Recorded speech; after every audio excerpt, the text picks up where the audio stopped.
Bueno, seguimos aquí en Panorama, estamos charlando con Damián Canuto, que es diputado provincial de Neuquén por el PRO Nuevo Compromiso Neuquino, tras las repercusiones del encuentro entre Figueroa y el MPN, también el acuerdo entre Guaidó y Figueroa el fin de semana, pero quedó pendiente del bloque anterior una pregunta. ¿Cambió mucho la política en Neuquén, o por lo menos la distribución del poder en la provincia de Neuquén, a partir del 16 de abril del año pasado y a partir del 10 de diciembre que se hizo cargo de la gestión de Figueroa?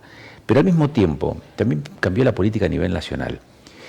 La irrupción de Milei en el escenario político a nivel nacional ha dejado en offside a muchos actores de la política que se ven sorprendidos frente a las formas de ejercicio del poder, a las formas de la comunicación, a las formas de vinculación, inclusive hasta las mismas decisiones que se toman, y aún así, frente a cómo se han agudizado algunas cuestiones socioeconómicas en la Argentina, aún así se contiene, se sostiene y se mantiene niveles de adhesión que le dan fortaleza todavía, aún en ese escenario adverso. ¿Cómo cambia todo esto que está dándose a nivel nacional en lo territorial, en lo sectorial, digo, en lo provincial, Damián? Ese es el punto. ¿Cómo ves que va a cambiar? Porque cambió la política en Neuquén, pero mira, cambió la política nacional. ¿Sí? ¿Frente a qué estamos? ¿Frente a qué escenarios posibles estamos en términos políticos? Un poco incierto en cuanto a esto que preguntabas, a lo territorial. A ver, en primer lugar, sí, es claro que hubo un cambio de paradigma en lo nacional, tanto más profundo que el que hubo en la provincia. Fíjate que hasta hace un año y medio nosotros veíamos como que a nivel nacional había un cambio siempre de matices, de colores, de roles, pero la cosa, uno podía decir, sigue siempre más o menos por el mismo lugar, son más o menos los mismos partidos. Nosotros como PRO habíamos tenido, yo lo digo con orgullo, el honor de acompañar a un presidente de la Nación que cumplió un cometido que parecía para entonces casi imposible de cumplir, que era terminar un mandato. Un presidente que no fuera justicialista, que pudiera terminar un mandato. Pero estaba dentro de los estándares normales. Esto, en cambio, a ver, fue muy disruptivo, rompió. Y nosotros decíamos, Neuquén tenía el problema de que no podía cambiar el paradigma, que no podía cambiar esto del partido gobernante, pues lo cambió, y justo cuando se lo cambia, sucede esto en Nación, que también fue, digamos, realmente un cambio significativo, y en lo que se está viendo hasta ahora en los primeros meses, realmente hay una impronta que es distinta, es visible. Para analizarlo hay que considerar un montón de factores.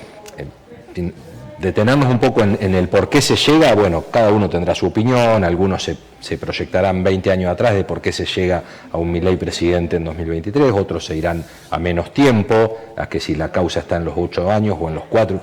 El tipo llegó. Tenemos un presidente que llegó casi... Yo suelo a veces hablar de la analogía del paracaidista, es decir, no hay ningún funcionario que sea un paracaidista, es decir, que apareció de la nada. No es que al funcionario político, mucho menos al electivo, no es que vienen puestos del más allá. Por lo general hay procesos.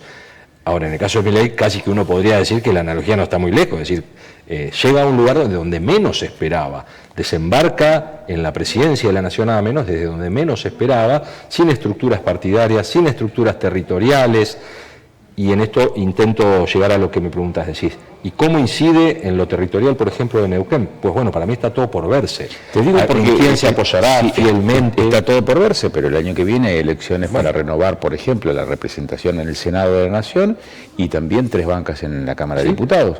Y en un contexto como el presente, probablemente los libertarios logren de mínimo meter un senador. Sí, hay que ver quién encaja en el rol de libertario también. Yo en eso soy cuidadoso, porque unas cosas es hacer prensa, salir.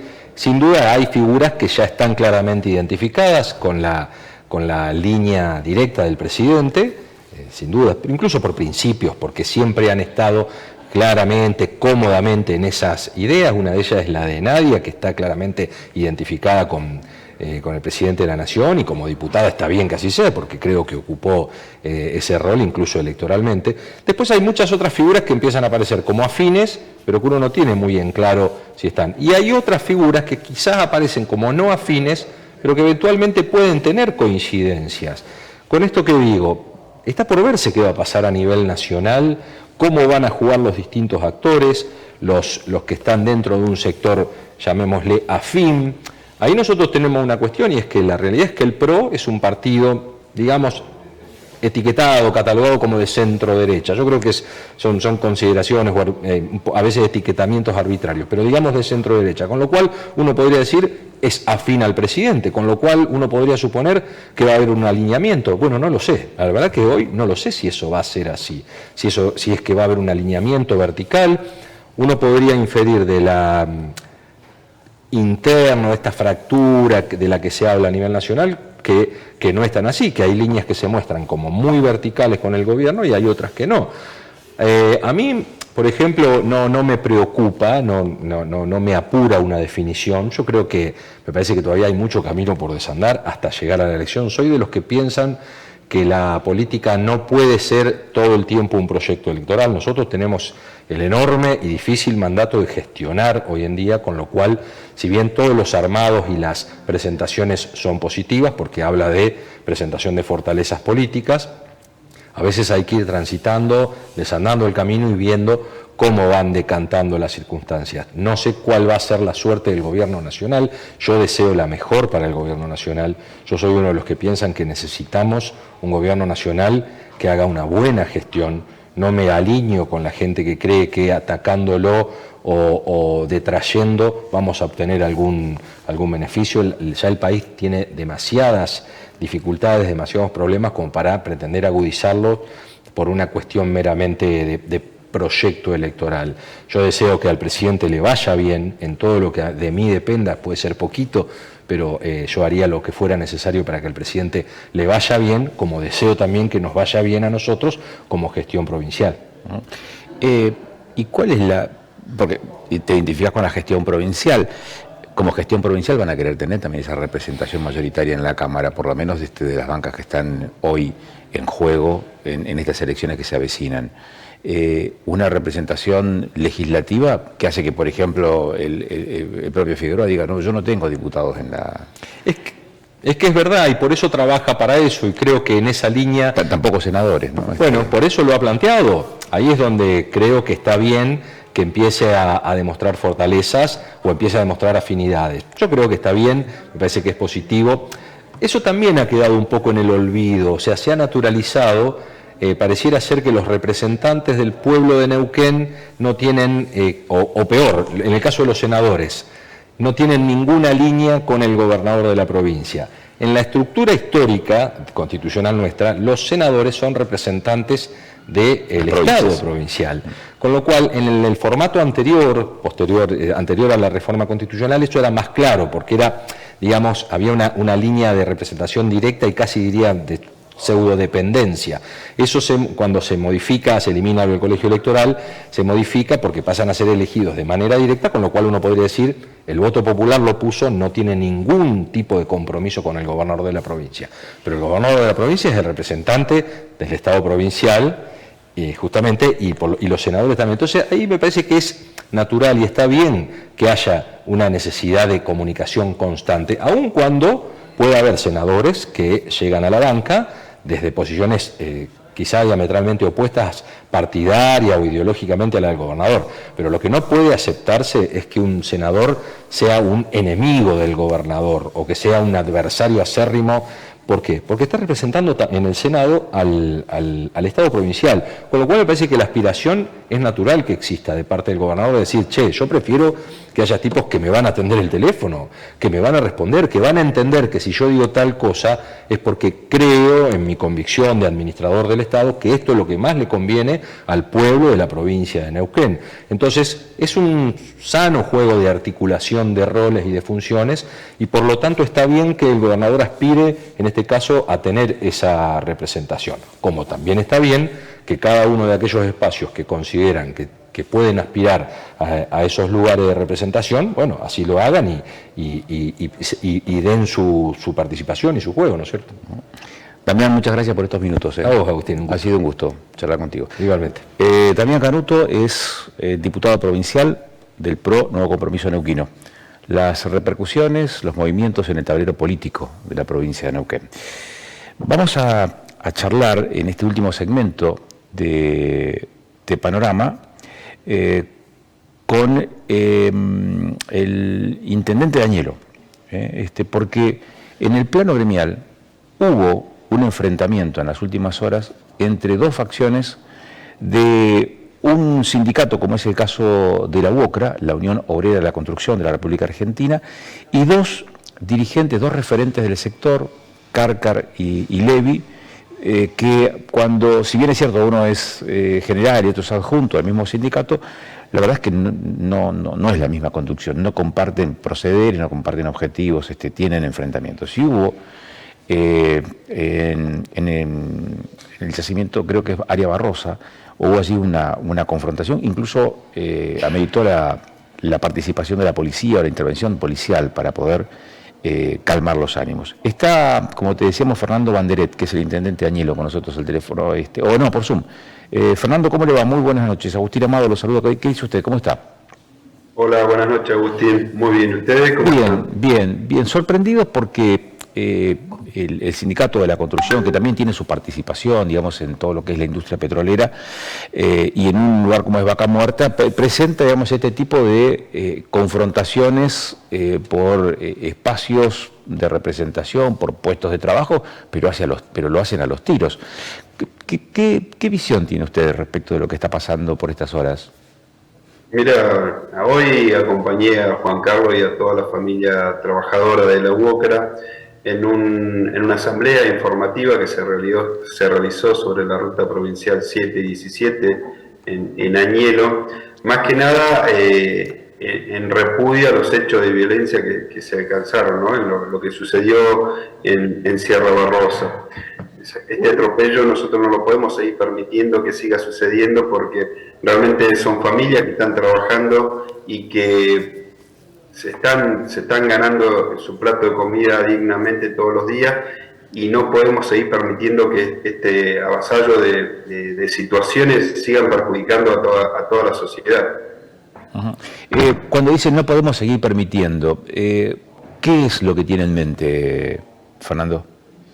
Es que tenemos que trabajar con coherencia, tenemos que trabajar en el diálogo, en fomentar que el trabajo ha disminuido considerablemente en esta macro nacional, y hay que seguir acompañando y gestionando nuevas obras para la ciudadanía, ¿no? Porque esos trabajadores que hoy están desesperados por un puesto de trabajo, hay que coordinarlo y ordenarlo para que se puedan albergar en todas las obras que se están llevando a cabo. Añelo realmente ha tenido un corazón muy federal con todos. Hemos recibido trabajadores de toda la provincia y de otras provincias también, pero siempre en concordancia y siempre con el diálogo, tratando de brindarles oportunidades a toda la comunidad.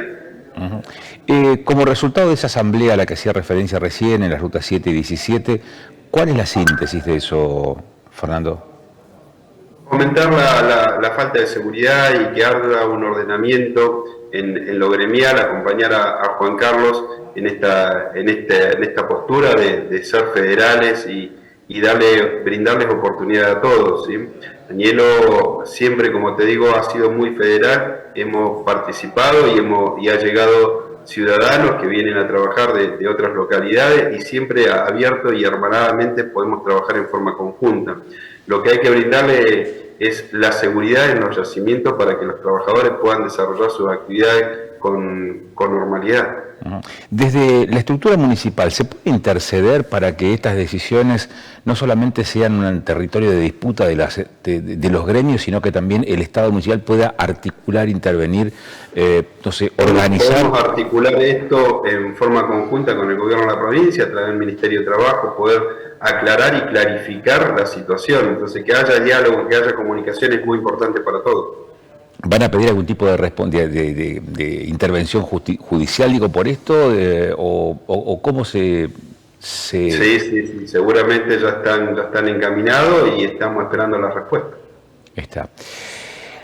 Muchas gracias por la gentileza de darnos estos minutos, Fernando. Que tenga buena noche. Muy amable. Fernando Banderet es el intendente de Añelo. El enfrentamiento ha sido feroz, violento, ya no es vehemente el término que podría uno describir para este tipo de confrontaciones. Dos facciones de la UOCRA, una encabezada por Juan Carlos Levi, defendiendo, digamos, esa locación y esos puestos de trabajo, y otra facción liderada por Cárcar, también un veterano dirigente, tanto del sindicalismo como de la política, porque uno no puede dejar de recordar que hace algunos años atrás, en el caso de Cárcar, fue candidato a concejal, creo que fue en las elecciones del 2013. En Neuquén. También ha sido una persona que ha participado en otros hechos de similares características a este que se vivió recientemente en la zona de Sierra Barrosa. También ha sido partícipe de otros hechos que han ameritado hasta la intervención de la Corte Suprema de Justicia, porque hay una causa por la cual estuvo prófugo durante bastante tiempo y aprendido finalmente en Neuquén, luego condenado por la justicia, por la causa conocida como Arbos, el desfalco al Policlínico de las Obras Sociales en San Carlos de Bariloche, junto con otras figuras sindicales de aquel entonces, entre ellos el actual intendente de Bariloche, que es Walter Cortés. Y él, junto con otros dirigentes, fueron condenados en aquella oportunidad, hasta que la Corte Suprema de Justicia dijo, esto es injusto porque el hecho ocurrió hace demasiado tiempo al momento de dictarse la sentencia condenatoria, y los eximió del cumplimiento de esa pena. No necesariamente les limpió la mácula vinculada por aquel antecedente de desfalco, pero sí los eximió del cumplimiento de la sanción con pérdida de la libertad, como había dispuesto la justicia en aquel entonces. Bueno, él es uno de los partícipes, uno de los actores de este enfrentamiento que tiene la UOCRA, que no es el único en la historia más o menos reciente de la provincia de Neuquén, en donde facciones enfrentadas del gremio de la construcción dirimen sus diferencias de una forma poco civilizada, podemos llegar a decir, por utilizar un término digamos que intenta reflejar en todo caso lo que ha ocurrido en las últimas horas. Hablamos de política hoy, hablamos de los acuerdos entre Figueroa, el MPN, entre Figueroa, Guaidó. ¿Qué va a pasar o qué puede llegar a pasar en las próximas elecciones? Porque ya están todos activos trabajando para las elecciones del año que viene y trabajando hasta para las del 27. Fíjate vos con qué nivel de anticipación la política viene elaborando y proyectándose a sí misma. Y, mientras tanto, también charlamos de estos temas que ocurren a la vuelta de la esquina y en la inmediatez, digamos, en lo más inmediato en términos temporales. Nos vamos a despedir solamente por hoy, nos vamos a encontrar en 7 días, la despedida como siempre con estas granjeas que nos entrega Miguel Sabone. Nos encontramos el martes que viene por 24/7. Muchas gracias. Letras pandémicas con Miguel Sabone en Panorama. Inflamable Neopistea. Soy la bestia, hago aparición, llegó lo bueno, rico bocadito de Marroc, comelo entero. Voy surfeando como Santa Claus en el trineo. Pero ¿de qué sirve tanto flow? Si tú lo mueves con tu baile, todos te quieren a ti. Sí, por tu baile todos quieren más de ti. Ah, insaciable tu cuerpo, se enciende solo. Ah, inflamable. A pesar de la pretensión hegemónica de construir una sociedad en base a la razón, sigue avisorándose una provocadora contracorriente que otorga a las pasiones su lugar privilegiado en nuestra historia, en nuestra existencia, en este lugar, en el mundo. ¿Quién puede escapar a la geometría de las pasiones? Ellas no se reducen solo al conflicto o a la mera pasividad, sino que mueven la existencia hacia nuestras más grandes aspiraciones, aquellas que creemos que valen la pena arriesgarse, una pasión que implique todo nuestro ser de lo que queremos hacer. Ellas nos integran sustancial e inseparablemente al cuerpo y de toda orientación cognitiva. Nos hacen reales, ni monjes ni místicos. Son la sombra de la razón misma, como una obra de sentido revestida de inteligencia, encarnada en un lugar y tiempo determinado, mientras que la razón se manifiesta apasionada, incómplice de la pasión que dice criticar. Ella se somete. ¿Quién puede escapar a la apetencia, al miedo, a la ira, al coraje, a la envidia, a la alegría, al amor, al odio, al deseo, a los celos, a la compasión? Ellas dan colorido a la vida, producen nuevas experiencias y le otorgan un nuevo sabor a nuestra existencia. Es lo que proponía Spinoza, desbloquear las fuerzas reprimidas de las pasiones y de deseos, potenciando la alegría, la propia existencia, encontrando un orden intelectual, una lógica interior donde situarlas, haciéndolas dúctiles. Es esa mirada más amplia, donde se unifica la pasión en una red semántica, donde las emociones, sentimientos y afectos se entroncan en una misma raíz, permitiendo que ellas sean motores de las historias que nos mueven la acción. Inflamable Neopistea.